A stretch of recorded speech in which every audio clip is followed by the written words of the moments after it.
Got my main man Jerome with me. What's up, Darrell? Hey, today Oh we my have a goodness. special guest. We Yes. have Judge Bernice Donald, and man, we're gonna really get a lot of information. So this is gonna be a really, really good show in my mind, and that's always weird because it's just in my mind. But anyway, before we start, we need to give our shout outs. Give our shout outs to California. Give our shout outs to Little Rock, Arkansas. Shout outs to West Memphis, Arkansas. Shout outs to Memphis, Shelby County. Shout out to Mississippi and mom, family. Shout out to great state of Missouri. Shout out to Jerome's family. And Hey, now we family. got Judge Donald here. Shout out to her family. Yes. Thank you. Yeah. Thank you.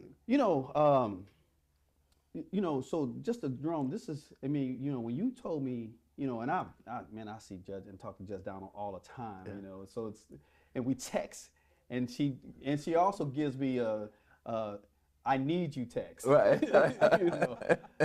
But when you told me, and I had never even considered or even talked to her about being on the show. So when you told me that, that we could have Judge Donald on the show, man, I was really excited. And when we look at this from this perspective, we're talking about Judge Donald, we're talking about, a legend. Yes. And what I mean by that is, so she starts off in, city court, General Sessions. General Sessions Court. Yeah. And then, Right. Right out of law school too, Judge. yeah, I'm talking about, and nobody believes Right, you can right. be there, and then you do General Sessions, Right. you do bankruptcy court, Yes. you do federal court, and then, because the thing about federal court, and most people don't realize this, it's a life of its own. Yes. So, and then they comb down or they look into every crevice of your life. Yeah. That you is know, true. Yeah. And so she makes it through that process, because lawyers are always interesting. So she makes it through that process unscathed because she made it on the bench, and that's as a district court judge. Then she has to do this same thing again and put herself through it again because she got elevated or selected to go to the Sixth Circuit Court of Appeals, Yes. which is the appellate level, and goes through that microscope again and makes it through. And then now she's retired, and she's really here today as a benefit to the citizens. That's right. One of the things that Judge Donald has done or has been doing over time is she's taken up and been appointed to do a lot of city of Memphis things. At one point, the DOJ did an investigation of the city of Memphis, and they issued a ruling that was, in my mind, probably extremely negative for the city of Memphis. They've since rescinded that position, but the facts of what they determined were in fact still there. And so what they decided to do was be preemptive and put somebody that had a lot of reputation to look over these things and make some decisions. And so today we have Judge Donald. We really want to talk about the city of Memphis, the Memphis investigation, projects, and what can we expect in the future. Darrell, thank you so much for honoring me by inviting me onto the show once Jerome presented the idea to you. It is really an honor to be here. One of the greatest things we can do is provide information. We now know how valuable information is because now that is an industry unto itself That's right. now. I want to back up though and give your audience a little bit of background because I know you have a quadrant of young people who listen to the show. Yes. And I want to give them a little bit of information about the things you mentioned in my background. First of all, I think it's important for everyone out there listening to know that if you prepare yourself, if you acquit and equip yourself to achieve a goal, you can do that, but you have to be resilient and you have to be persistent. Yes. In General Sessions Court, when I ran for judge, I'd been out of law school a little bit, around 2.5 years, and that's pretty young. Yes. But I had a lot of quantifiable experience, and I believed that I could do this. I had been in the courts as a lawyer, and I went to the community. I got the help of young people, and I was seeking a court in which I had practiced for pretty much my entire legal career, as young as it was. Yes. And when the citizens of Memphis and Shelby County elected me on August 5th of 1982, I became the first African American woman in the history of the state of Tennessee to serve as a judge. Oh my. And that provided an opportunity for people to see African American women in a role they hadn't seen them before. Yes. And that becomes important. But if you are fortunate enough and blessed enough to occupy that space, you have an obligation to the community to serve with dignity and honor so that somebody else who wants to seek that opportunity has an opportunity to put themselves Yes. forward. And I stayed there for 6 years, and then I made a 180-degree turn and applied for a position on the bankruptcy court. That is a federal court, and Darrell, as you said, you have to undergo an FBI background check. They want to know everything about you.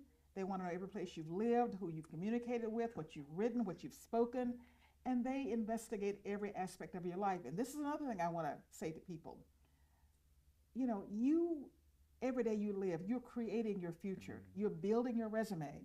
So the things you do now, when you may not be thinking about what you want to do 5 or 10 years from now, they can come back That's right. to help or haunt you. They want to know whether you've paid your taxes on time, whether you've had credit cards that had high balances that you weren't able to pay on time.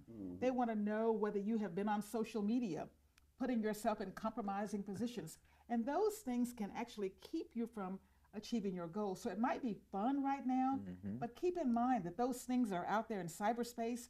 They will go on, and the people who will be viewing those will not have the context necessarily that you would hope they would view it, and that can really short-circuit your career. That's right.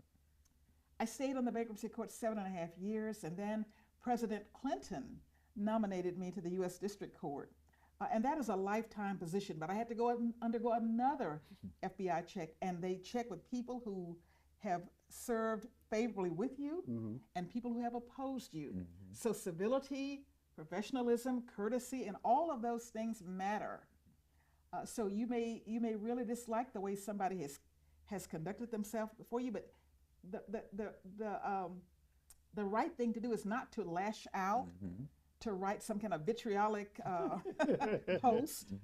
It's not to go in and commit some kind of criminal act, but you be a professional and try to lift that person to a higher level.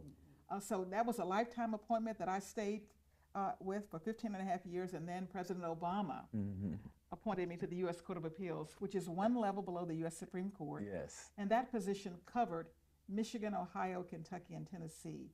And the circuit court, the Sixth Circuit rather, has a panel of 16 active judges. We sit in panels of 3, and we hear appeals from the district court. I've had a marvelous career. And so when Mayor Paul Young called me about this opportunity with the police department, I was honored, but I recognize that it is an awesome responsibility. And I will get to your next question after I say this. The Justice Department was in Memphis investigating the police department for about 2 years before they issued their report. They issued the report on December 4 of 2024. And they made some significant findings in that report, Darrell, as you alluded to. And I'm going to go over those things, and I want you to know, listening audience, that because there is an allegation made, doesn't mean that that allegation is necessarily the gospel. And what we're doing now, we're taking those findings and we're going back looking at policies of the city, looking at actions of the department, and we will come up with a plan that I will then monitor to improve the department and to make the Memphis Police Department the most professional police department that it can possibly be. That's what the mayor wants. The findings of the report, they found that Memphis Police Department escalates encounters involving low-level traffic offenses. And I want to say to the public, one of the things we need to do is make certain that we educate police, but that we also educate the citizenry. Sure. Yes. Because if Mr. Payne comes to me and he confronts me about something, and then I take that all out of context and blow up, well, that's going to invite a different response than it would be if he came to me in a respectful manner and we had a dialogue. Absolutely. They found that the Memphis Police Department uses unjustified neck restraints. They found that the department uses unreasonable force on people who are restrained and already under control. And if that's true, that's a violation of federal law.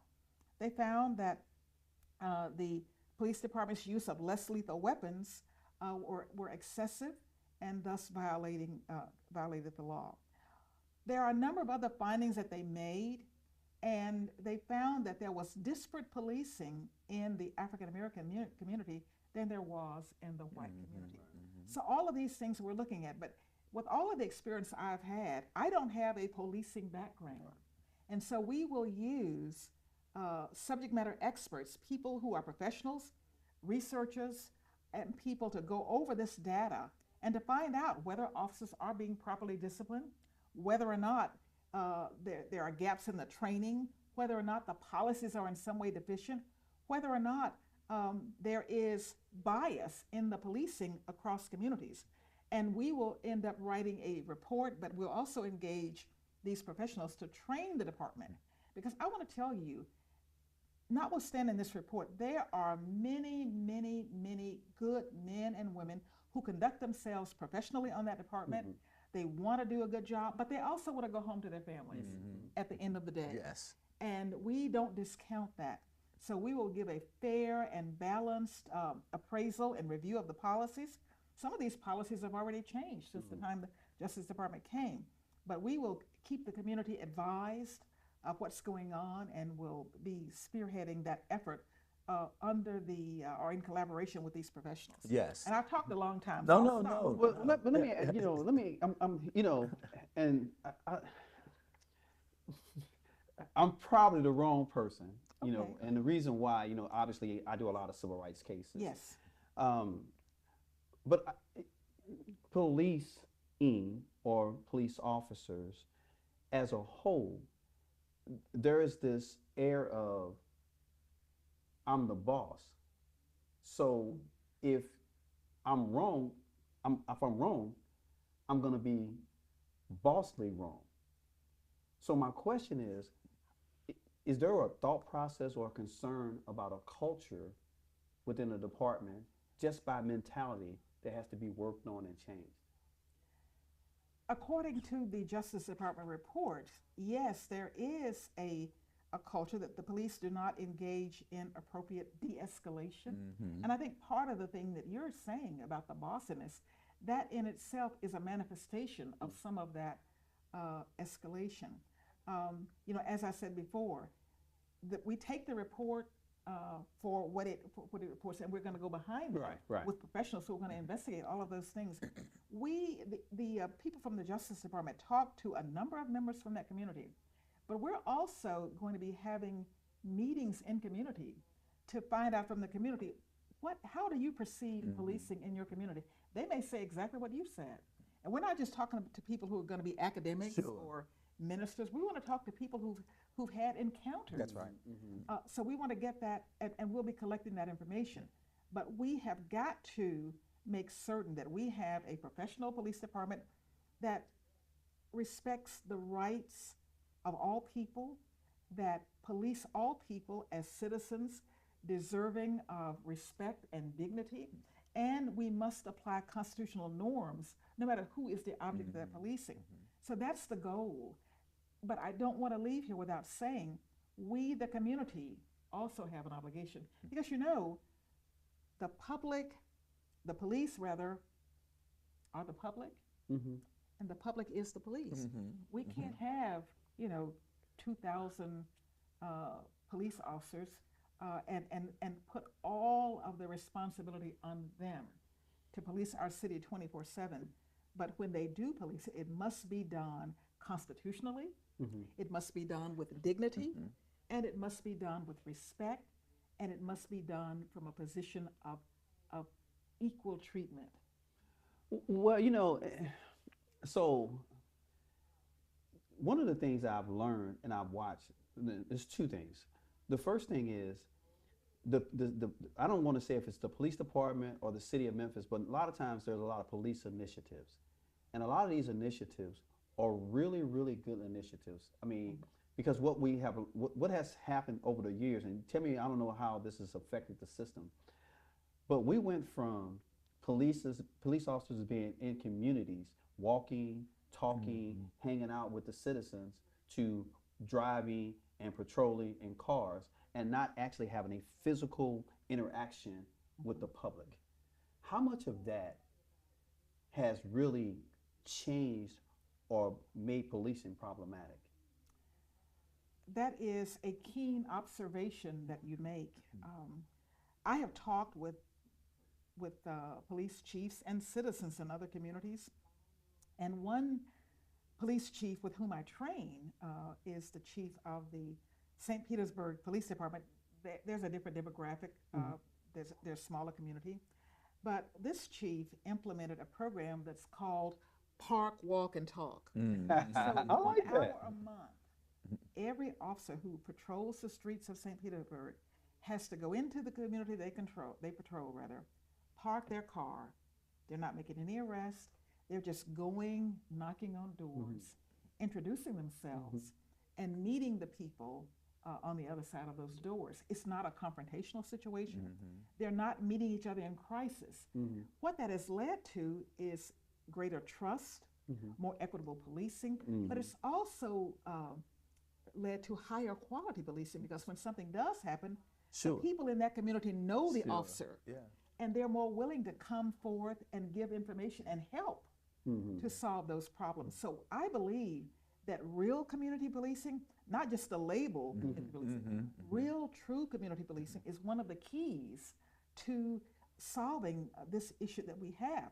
We can't just stay in the cars and just meet people in the community at the time when there's a crisis, when we're trying to make a arrest, when we're hunting for somebody.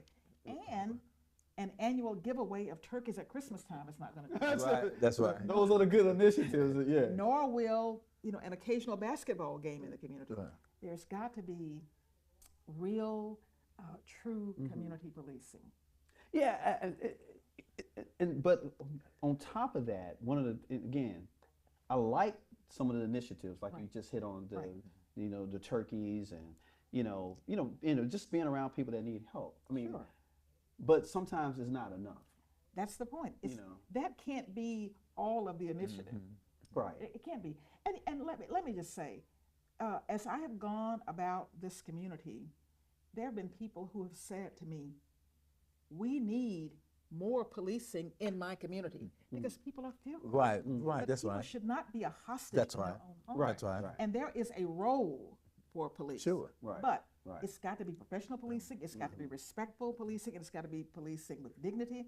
And it can't be us against them. We can't look at and project our own biased stereotypes onto every person who's in that community, every 16-year-old who's got his pants hanging down, or every, every person who might have fingernails that are longer than we would. Or tattoos. Or tattoos, Right. absolutely. Yeah. So we've got to be mindful and Yes. understand that we all have these stereotypes in our mind, That's but right. we cannot go out and make projections about people based on our own biased That's right. stereotypes. And one of the things too is that we really ask our police officers to do too much. Absolutely. We make them social workers, they're health providers, and sometimes that needs to be parsed out in a different way. One of the things is the the CIT The team. crisis intervention team. That's one of the most important things, because many people who have confrontation with police officers are suffering some type of mental issue. And so that shouldn't be met with gunfire or taser or something. It should be, again, used in the de-escalation type of. As a point of pride, as I have begun this work and I have talked to people who were involved in the Baltimore Reform Initiative, people who were involved in the New Orleans Police Initiative, Seattle. I've talked to some of the people who were in Minneapolis. And the one thing I have heard from those individuals is that Memphis has the #1 crisis intervention team Mm. in the country. Oh, It is my the model. goodness. It is Oh. the model. Hmm. But as you say, Yeah. you can have a model, but if you're calling on the police to do everything, then we're overtaxing a singular True, resource, true. Right. and that's going to impact that. True. You know, but the second thing I also was going to talk about, Judge, and most people hate it. Technology. Most people hate technology, right?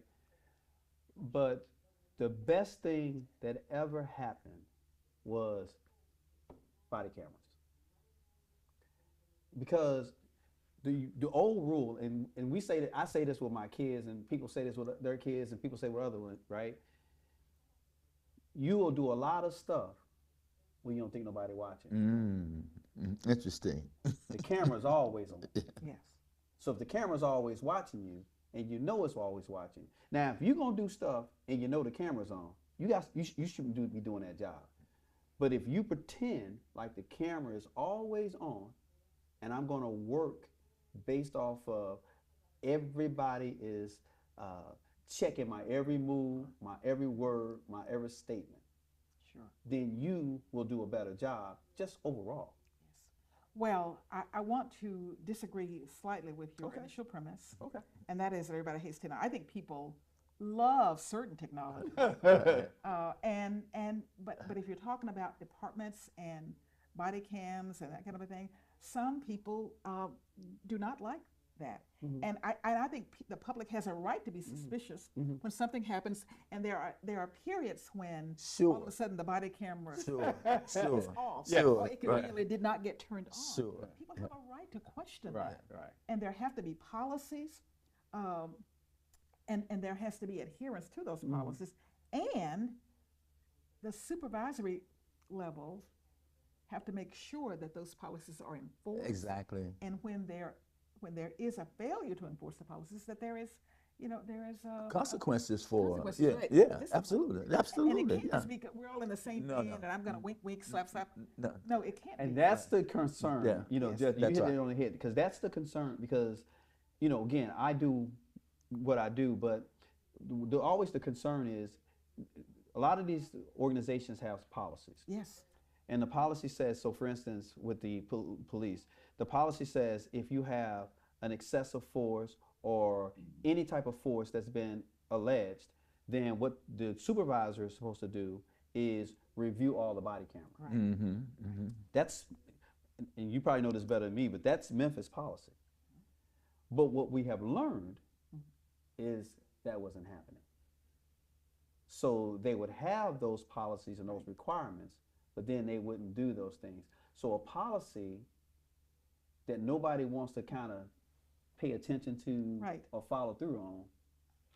A policy on paper, it's just words on paper. It's That's just like- exactly It's just right. like I tell people all the time, as a country, we have always had good, strong laws. We had good, strong laws during slavery, Oh my during Jim Crow, during the whole civil rights movement. True. But, laws are not self-executed. That's true. And policies aren't self-implemented. That's true. So if we have a policy and we're not enforcing that policy, and we're not holding people accountable and responsible and disciplining them, then what we're saying is, well, your conduct is okay. And Dr. King said it best. Just be truthful with what you said on paper.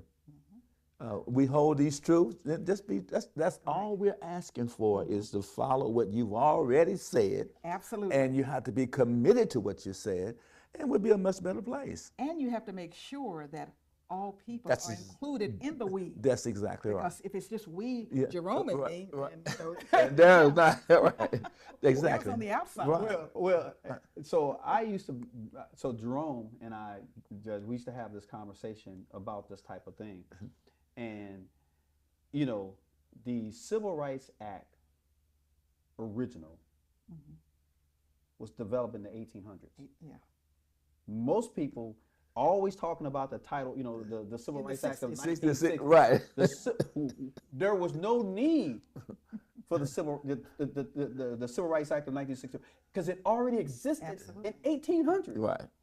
Yes. But it's on paper, It's got a policy. It says what you're supposed to do, how to follow it. And nobody, if you got policies, rules, and regulations, and nobody uses, what good are they? Yeah. That's true. That's true. Now, Judge, with these, with this initiative, with this oversight, Yes, what is the end goal? I don't know if that makes sense. it does make sense. The end goal is to review all of the policies, find out where there are gaps, and then come up with a comprehensive plan that takes into account remedies for the gaps. It's a remedial process. And then make certain that the men and women on the department are trained. There was some question about whether or not they understood their obligations under the Constitution for stops, searches, seizures, Yes.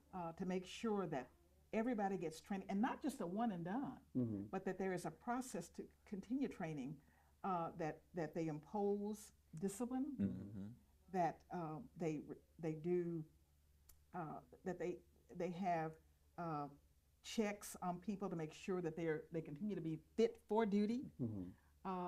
It's really an accountability thing, and that where people are found to have disregarded and violated policy, that there are consequences, and to build trust in the community, Yes. respect by the police for the community, and respect for police from the community. So it's two ways. So we're going to be working on multiple fronts, but we will have an implementation plan. We will have a dashboard or a website where these things will be posted. We're going to be having community meetings throughout the process. But then after then, the mayor said he doesn't want this to go on, forever, but it will be targeted and timed. I do want to say one other thing since I mentioned the mayor. In most areas where these things have gone on, there has been a consent decree. Justice Department has come in. Yes. They have made their findings. They propose remedies. They go to court. They either go to the court and sue, or they ask the city to enter into a consent decree that'll be monitored by the court. The Justice Department invited the city to do this, and Mayor Young, in his wisdom, said, I am not the kind of CEO who needs somebody to make me do what needs to be done. If there are deficiencies, if there are violations, I will commit to the citizens of Memphis to correct those. I like that. Yeah. Yes, and it turns out he was very wise for that, because as you know now, the federal Justice Department has pulled back. Yes. Cities Yes. who entered into these consent Yes. decrees, they have been ordered to stand down. Yes. But there is no standing down for Mayor Young. Yes. It is full speed ahead. Get the job done, because I, as CEO, am committed to these citizens to get this done. I like that as yeah, a thought too. process. Yes. One of the other things that, this is a good process and a good want. Yes. The real question becomes, in my mind, so unfortunately, since COVID, and maybe even before that, we've had a substantial problem with being able to hire people. Recruiting is a problem. And not only hiring people, but hiring the right person, the right temperament, the right person, the right mindset. So how, because now you're making changes from people that thought they had, potentially, that thought they had carte blanche to do whatever. How do you retain and obtain new people with all this oversight? That makes sense? It does. And most cities who've gone through this have had some difficulties. But what I think we have to do, we have to think about changing this whole process. We have to start growing our own. Oh my goodness. What we have to start doing is in elementary school, Yes. start talking Yes. to people about careers Yes. and policing as a career. Yes. We have to talk about the things I talk to people about today about keeping your record clean, Yes. keeping yourself fit. Yes. Make this a desirable position. And we as a community have to start, when police start to do better, we've got to start talking about policing Yes. differently. Yes. It should be a noble profession. Right. We should really value this obligation to protect Oh, and yeah. serve. Yes. And we ought to be excited about members of our family Yes. who aspire to go into policing. I think that's what we have to start talking about. We can't just wait and look at people who once they graduate to start thinking, get them to think about policing. Right, It needs to start earlier. Right. And we used to talk more about careers in school, but I guess now the school day is so crammed and there's not that same commitment. I think we have to start earlier. Like we're building a pipeline for lawyers. We got to start building a pipeline for police officers. Absolutely, and in the neighborhood initiatives that you talked about, police officers going knocking on the doors, because just like Darrell and I talk about all the time too about I never knew a lawyer before I became a lawyer. I only saw him on TV, but if I had someone close by that I could like live down the street or we knew them by their first name, it would make you even more comfortable with the fact that I can do this because if I see it, I can be it. That's it. If your mind can conceive and your heart can believe, you can achieve. Yes, yes, there's no question about that. Well, and again, as this fly runs around here and annoys everything that we do, I mean, I think that's how your attitude towards life needs to be. It needs to be a process where you become zealously annoying. So you're zealous in whatever it is you're trying to do. I have a nephew that I used to mentor. I still mentor him, but he writes these blogs all the time. Okay. But what he's always saying is, anything that's hard, people run from. See, it's easy to. Jerome knows this is my favorite. It's easy to hang out with Pookie. Right. And do Pookie stuff. Right. But it's hard to say, that ain't good for the day. That's right. I'm not cool with that. Or walk away, when your friend's doing something stupid, to walk away.